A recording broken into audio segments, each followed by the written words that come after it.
Hi everybody, Dan Illman, Mike Beer kicking off the 50-cent late pick 4 at Gulfstream Park on Saturday with graded stakes action. It's the Forward Gal, a grade 3 at 7 furlongs for 3-year-old fillies. Bet the pick 4 with a DRF Bets account. You won't be sorry. Deposit $50, bet with 200. Bets.drf.com is where you need to go for all the information. Let's meet the field of 3-year-old fillies getting set to go in the Forward Gal. The number 4 feedback is 6-5 on the morning line despite not having raced since her career debut back on August the 12th. That's how good her career debut was on August the 12th. She went 6.5 furlongs in 1:16-1. Call Paul, I think, won the Saratoga Special that same day in 1:16-2. A more experienced colt, and feedback just won so impressively. Yeah, that was quite a debut this filly put in. You know, Chad Brown and Klarovich Stables, they debuted a lot of good horses at Saratoga, but you know, this was one of the better ones up there. She was really impressive in fast time in that race, and it just felt like Irad, he never really asked her for that much. She did a lot of that all on her own. You don't love horses like this coming off of laughs after missing time like that.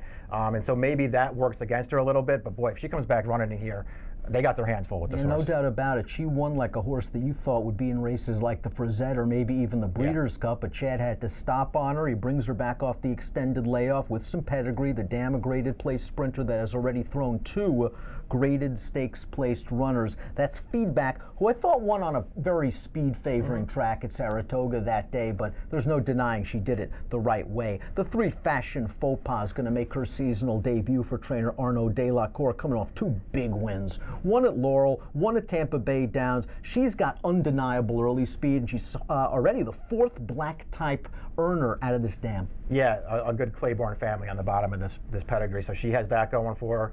She is really fast. I mean, her last 2 races, she was sharp right from the start, never let those fields into the race. Impressive wins.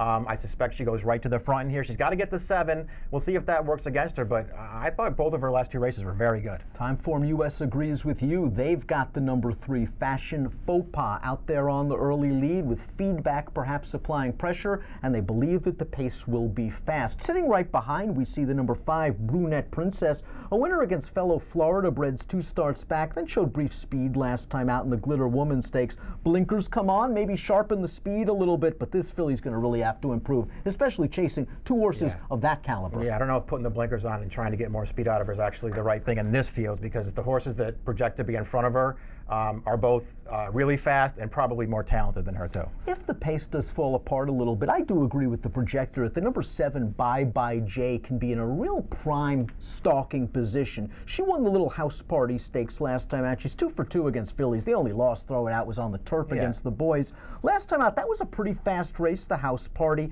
She was really green in the stretch. It took her a long time to change leads, but again, if the pace is fast, I think she'll come running. I like the work that this young sire Uncaptured has been doing. Yeah, so far so good for that sire. We'll see what happens. There's nothing to knock about this horse. Her 2 dirt races are good, and she got a figure last time. One of those races where she just sort of chased and contested that pace the entire time, and then she just proved to be better than the other horse, and there were no closers anywhere in that race. I think things might be a little bit different in here, but how could you knock this horse by what she's done so far? We usually like turnbacks at 7 furlongs. Number 1 Champagne Anyone concluded her 2-year-old season with a 4th place finish in the Grade 2 Goldenrod, and that was over a sloppy track going 2 turns. Now the Goldenrod hasn't come back strong, but I have a feeling Champagne Anyone's going to be better at these shorter distances. We've got a formulator fact for her trainer Ian Wilkes. Over the past 5 years with 3-year-olds on dirt, cutting back from routes to sprints off 2 to 4 month layoffs, 31% winners and a $5 ROI. A little bit slow on paper, but I think if she gets the right setup, she's going to come with a run. I agree with that. We'll see if she can take a step forward, because she has to in this race, but pretty much all of her races are good so far. I just felt like the debut was a little short for her, but she was running at the end. Her maiden win at Ellis over this distance was a really good performance. There was a lot of traffic for her in that race. She got clear late, but once she got clear, she was way the best in there. And I know that she won a 2-turn mile in her 3rd start, but it feels like maybe she doesn't really want to go that far. I would just say, as far as the Goldenrod goes, not only is it a sloppy track, I know the race didn't come back that strong, but they were walking on the lead there. The pace was really slow. She was last of a tight pack all the way to the top of the stretch. She just didn't really have any fair chance to make up ground on that race.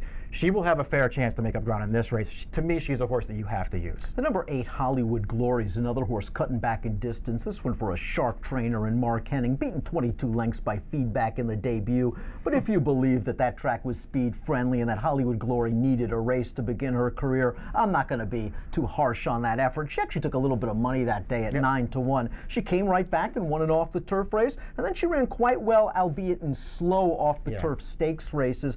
I'm curious to see what we get, because she obviously needs a forward move, but I don't think she's exposed yet. Yeah, I kind of agree with it. We'll see what happens here. She has to take a step forward. I don't love the last 2 races. They were stakes races, rained off the turf, and she was main track only, hoping to get in. She did get in, and she just wasn't good enough either time. I thought her maiden win was okay. She clearly has to do better in a race like this, but she could do better. What's happened to Horologist Speed? This horse has raced twice at Gulfstream Park and just really hasn't shown that speed that was there for the first 3 lifetime starts. She hasn't run badly. Bye Bye Jay, though, handled her 2 back. Yeah, I mean, she hasn't run badly, but she hasn't run well enough to be a contender in this race. So we'll just see what she can do here. You know, a filly who's sort of stuck in the mid-60s here at this point. It's not going to get it done in races like this. Nice to know that Frond can handle the distance. She debuted at the demanding 7 furlongs at Tampa Bay Downs, but she caught a sloppy track and just a really weak field. I like the way she won that race. It was visually impressive. I just question what she beat. Yeah, the wet track, I guess, complicate things. It's interesting, too, because in that race, I thought she was a little bit green in that race, but she also had a really competitive pace in front of her, and she took advantage a little bit. You know what? She might get another competitive pace in front of her here. Maybe she can come run at the end, but she just got to come forward a lot. Jeltron's another horse that tried different tactics in the Glitter Woman. Looked like passed a couple of tired horses in the stretch. Wonder if that's going to be similar tactics here, because very light on the buyers. Yeah, big price in that Glitter Woman last time. Probably a big price in this race, too. Take a look at our top picks for the Grade 3 forward gal. Feedback's going to be a real short price, and she's got the layoff perhaps working against her, but we just trust Chad in these situations. I saw enough in the debut to think if Chad has her cranked up to go, she's going to probably run a big race. She looked really, really good first time out. I think she's hard to go against, even with the layoff here, hard to go against. To me, this was one of those situations where, you know, Champagne Anyone's the other horse for me. I try and get her in there with feedback and exactas and leave it at that. 4-1 for Mike, 4-7-3-5 for me in the Grade 3 Forward Gal Stakes. It's one of 3 graded events at Gulfstream on Saturday. You can bet them all with a DRF Bets account. You know the drill. Deposit 50, bet with 200 at bets.drf.com. Ready, set, bet. Approximate post time for the Forward Gal, 4:07 Eastern. Best of luck.